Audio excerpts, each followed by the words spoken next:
It's alive! It's alive!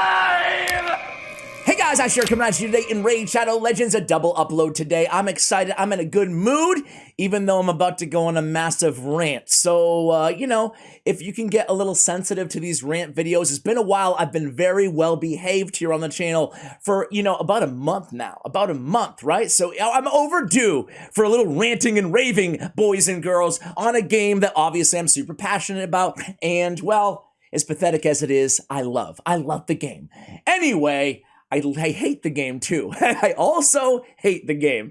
And today I'm going to remind myself and you guys why. Now, before that, quick two little things to get out of the way. Number one is I uploaded a video maxing a team with whoever I pulled from shards. Sorry to promote my last video. That's really lame to do, but I'm doing it because it took like 6 hours to process on YouTube and I uploaded it like after midnight. So in case you missed that video, I put it out a few hours ago and it's a lot of your favorite series out there. Number two is you probably, if you're anything like me, you saw it from my subscription feed today on the YouTube and I love all these content creators and I'm doing the same damn thing myself, so I'm not trying to take shots here. But I think about 500 videos on the new Fusion champion. That was my whole YouTube sub feed. So, you know what? In case you missed it, it's Oella. She's a pretty cool Sylvan Watcher legendary champion. She does have an increased resist and a turn meter fill on a 3-turn cooldown, the only champion in the game with that. Very good for Iron Twins because of the heals after hits, because of the increased resistance. Will be decent for Hydra as well for a healer. Buff extension, kind of like a Godseeker and Neri type A2 ability in there as well. I don't think it's a must fuse though, personally. I actually probably will not go for her. I think I'm going to be okay even with the faction crypt opening. I don't think she's a must have. I already have Elva personally in the Sylvan Watchers, so that's not my rant, but I just wanted to cover those two, I guess, topical topics. Topical news stories, there we go, to start out the video. So the rant is going to be actually about one of my favorite champions in the game, guys. It's Shagor. That's right, guys, Shagor on February 3rd, so aka tomorrow when this video goes live, or maybe today by the time you're watching it, we're going to have a 10 times, we're going to have a guaranteed. We're going to have a 10 times chance at Ursaga, at Michinaki, at Ragash, at Herndig, Madame Sarah, Stagnite, Miss Rider Dati, and Deacon Armstrong. And then simultaneously, we're going to have a guaranteed event. It's only going to cost you, about $400 or so, US dollars, maybe a little more, depending on the deals that you're buying. That's right, they're bringing back 110 Void Shards to get a guaranteed Shagor. Now, Shagor is a monster of a champion, right? He's got this Venom Storm. The passive is really cool. Whenever a poison ticks that he places, he's instantly attacking with his A1. It's a lot of extra damage there. But just as importantly, he's bringing a 4-turn AoE poison and a 3-turn decreased defense on a 3-turn cooldown. That is super, super, super powerful, guys. Again, an incredible champion, but no champion in this game, even my most wanted champions in the game, Calvalax. Ooh, you know what? Acrisia, I'm not gonna lie to you guys. I might go for Acrisia because I have been saving my Void Shards, as you guys can see, but that would be the only exception to the rule. You can see I have 177 saved up right now. I'm waiting for Acrisia. Anyway, I gotta digress. Get this train back on the tracks, Ash. So the thing is listen. Jokes aside, Acrisia, Shagor, anybody, we all know that Raid Shadow Legends is pay to win, kinda, I say kinda because I hear from thousands, hundreds of you guys who enjoy the game free to play. So I say kinda because there's no win, you know what I'm saying? Really quickly here, just a side note. There is no pay to win because there's no winning in this game. You could have every champion in the game, you could have the best gear in the game, and you still didn't win, because there's going to be the next clan versus clan, the next feature, the next champion you need to upgrade, the next legendary books that you have to buy because there's no way to farm them in the game. So dumb, man. So dumb. Listen, I am a spender in this game. I'm all over the place today. I'm sorry, guys. I'm sorry. Just bear with me. Enjoy yourself. Have your morning coffee or your afternoon tea, I guess, right? Guys, I'm a whale in this game.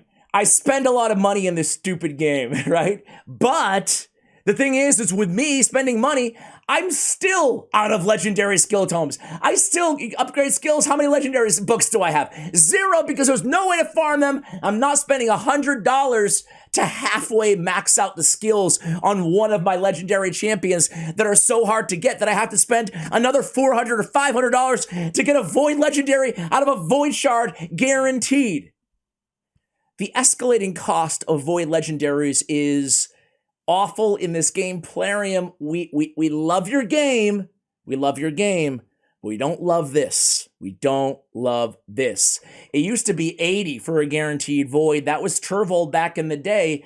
Now Turvold, maybe arguably not quite as good in a vacuum as Shagur, but man, 80 is already a lot. I don't know about you guys, but I get like 24 or something void shards for $60 US.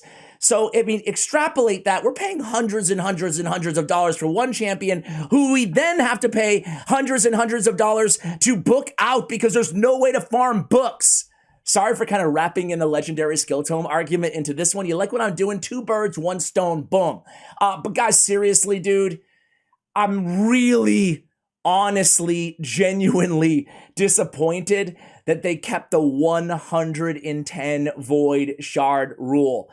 Not only that, but I get that there's the same chances to pull a legendary out of a void, but voids are, and this is another little rant here, guys. Sorry, I'm all over the place, like I said, but like voids are not in a vacuum 5 times better than an ancient, but yet they're 5 times more expensive to buy a void shard versus an ancient shard. They're not 5 times better as a champion, and they follow the same mercy rule. 200 without a legendary. 200 void shards? That's like $600 or more, you know? And then you start the mercy with a 5% extra chance per shard. Okay, let's take a deep breath here, guys. Let's calm down. It's not the end of the world. Sure, I'm getting all hyped up for a video, with you guys.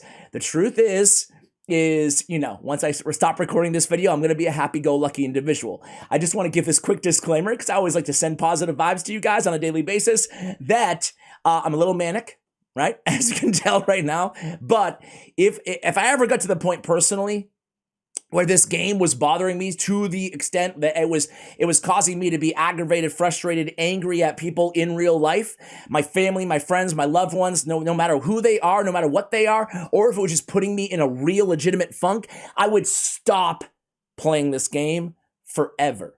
And I would advise you guys, if you feel that way a lot playing this game, I would advise the same. The truth is with me is I'm ranting and raving because it's messed up, man. It's messed up. It's taking it too far with these events. And sure, the easy answer is, and I'm sure some of you guys are typing it right now, then just don't do it. Then just don't do it, Ash. I'm not going to do it. But I'm advising you guys also, A, not to do it, right? A little warning to any of you who are maybe new players out there. Maybe you are inclined to spend a few dollars. Even for a good champion, this is not how you want to be spending your shards or your money, right? I'd rather wait for a 2-time event, have a whopping 1% chance to pull a legendary, and you could get a champion that's as good or better than Shagur or a bunch of them at the same cost, essentially. But this is just dangling a really big, juicy orange carrot in front of us and tempting people to just bid on it, to just straight up buy it, right? So I would not do these guaranteed events. I joked about Acresia earlier. This is mostly a warning for you guys. But yeah, when I turn off this video, I'm going to be cool. I still like the game for what it is. That's why I still play the game. But I see some of you guys in the comments getting very upset. Not all of you. I say that a very vocal minority getting very upset. And it's just a mental health reminder. I'm not judging you, not casting aspersions on you guys. But if a video game is getting you that mad, you probably should take a break at the very least, okay? Just for your own mental sanity and your health and the people around you know what I'm saying? Anyway, with all that said, boy, I'm going to say for the last time, I am really all over the place today's video. I apologize, guys. Hopefully you enjoy the passion, maybe at least one of you. So anyway, we have Scott Johnson, man. Scott always tweets me things, and if you guys are welcome to tweet me too, at CWA. Sometimes I don't see all the tweets, so if I ignore you, I love you. I'm not doing it on purpose, but sometimes I include them in videos too. He says, I think Chose's latest video about clan boss drop rates are an interesting point. So there's a lot of like theories out there right now that the drop rates on clan boss have changed quite a bit. You know, less shards, less skill tomes, less void shards for us to save up to spend on a champion that's a ridiculously high cost. Anyway, so he says, they'll manipulate and change Plarium, that is. They've shown that they will manipulate and change champions and rates on the fly without notice. For example, the Nogdar patch, the initial Lego summons, Paragon changes, etc. With that being said, how are we supposed to give the benefit of a doubt when they wouldn't pull back on CB drop rates, clan boss drop rates, right? Things seem weird now. And all I'm saying is that I'm saying this as a guy who, A, loves the game just like me, and a player for 3 years. Even now, I hesitate to choose blessings for some of my newly acquired champions because of the incoming buffs and nerfs. Plarium just seems to be making some real odd choices right now in regards to raid RPG and the community. So this is a sentiment that I'm hearing more and more and more, and I guess this is why, at the end of the day, that I made this video, right? Is to share this sentiment with you guys and to get your take on it, right? Especially if you're somebody who doesn't normally complain and or comment on my videos, I would love to hear from you. How are things in your clan? Furthermore, how are things with you in your game right now, in your account? Like, are you enjoying the game more than ever? Are you not really enjoying the game? I will say, I always try to end on a bright spot. I was just playing a bunch of Arena the other day on my free-to-play account and on my main account, just pushing for the fun of it. Here, my Great Hall is obviously maxed with my 20, and it would be cool maybe if we could use medals for something else. You know, there's not that many people with max Great Halls, but there's more and more every day, so maybe some way to use these medals might be kind of cool, to change them in for something, maybe. Anyway, I digress again. But the Arena is actually, we did probably, you know, the last 4 years, probably did about 4 to 6 videos complaining about the state of the Arena. I don't know about you guys, but the Arena for me is not too bad right now. So there we go. Ending on a positive note. I love you guys. Have a great day. And as always, take care, guys.